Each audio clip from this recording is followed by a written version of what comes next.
The CNS Leviathan did not merely float, it commanded the ocean. From an aerial perspective, the aircraft carrier looked like a floating sovereign nation, a 1,100-foot slab of reinforced gray steel cutting a white scar across the deep sapphire of the North Atlantic. On the flight deck, the atmosphere was one of rhythmic, mechanical precision. This was the Steel City, a place where the air always smelled of salt, ozone, and the sharp, chemical tang of JP5 jet fuel. Sailors in vibrant rainbow jerseys, bright yellows, purples, and reds, moved in a synchronized ballet, securing equipment and staging the final sorties of the day. The sun, a pale disk behind a thickening veil of high-altitude cirrus clouds, cast long cinematic shadows across the 4-acre deck. Despite the wind beginning to whistle through the radar arrays of the island's superstructure, there was an air of absolute invincibility. The ship's 4 nuclear reactors hummed with a subsonic power that could be felt through the soles of one's boots, a reminder that man had captured the power of the stars to tame the wildness of the sea. The transition from order to unease began with the light. The sapphire water turned to a leaden, bruised charcoal, and the horizon vanished into a seamless wall of gray mist. In the ship's bridge, Captain Sarah Vance watched the digital barometer. The line on the screen didn't just curve downward, it dropped vertically, a digital cliff face indicating a catastrophic pressure collapse. The sea was no longer producing waves, it was producing moving hills. The Leviathan, a vessel designed to displace 100,000 tons, began to pitch with a slow, heavy groan. In the hangar bay 2 decks below, the singing began, the high-pitched metallic vibration of steel tie-down chains under extreme tension. A seasoned chief petty officer noticed a coffee cup on a console slide 3 inches to the left, then 3 inches to the right, and then shatter as the ship took a sudden 15-degree roll. The intercom crackled with a voice that was uncharacteristically tight. All hands secure for heavy weather. This is not a drill. The first rogue wave arrived not as a crest, but as a wall.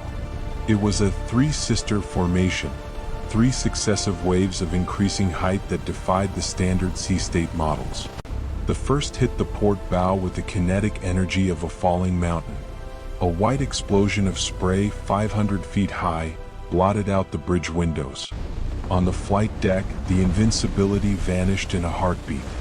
A wall of green water, 60 feet tall and solid as concrete, swept across the forward catapults. A 7-ton deck tractor was picked up like a plastic toy and hurled into a parked F-35 Lightning jet, the resulting impact showering the deck in sparks and twisted titanium. 4 sailors, caught in the open, simply disappeared into the white foam. There was no time for a man overboard alarm. There was only the deafening roar of the Atlantic reclaiming its territory.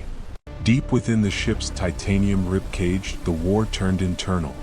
A massive piece of driftwood, a stray mahogany log from a lost cargo ship, had been accelerated by the wave into a high-velocity spear, punching through a secondary hull plate near the auxiliary machinery room. Water at 400 psi burst into the compartment, not as a flood, but as a hydraulic cutter.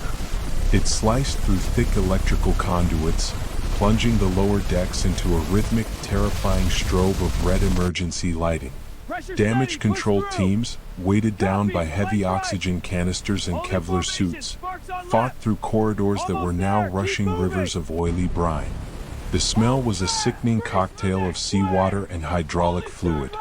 Each time the ship rolled, the water surged with enough force to snap the collarbones of anyone not lashed to the handrails. Below the waterline, the Leviathan was no longer a ship.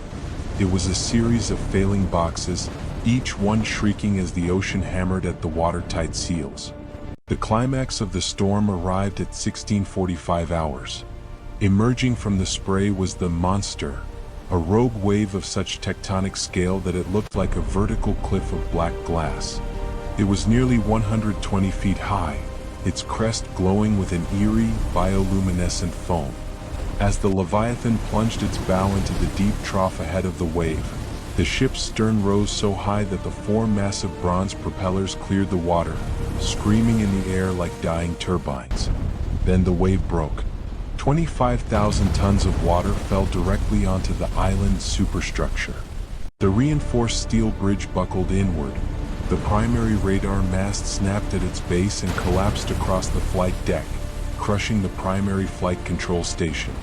Captain Vance was thrown into the ceiling as the bridge flooded instantly. Outside the flight deck, the strongest piece of mobile steel ever forged began to unzip.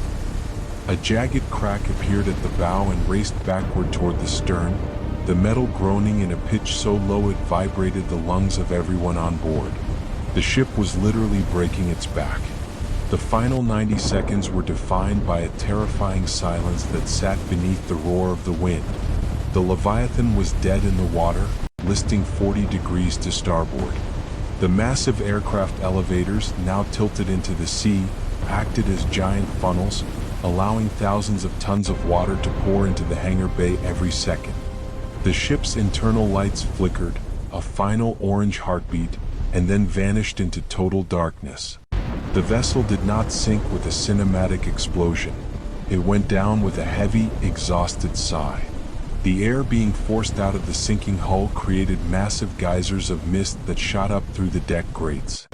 As the stern finally slipped beneath the surface, a massive vortex formed, pulling down tattered life rafts and floating debris into a black, swirling maw.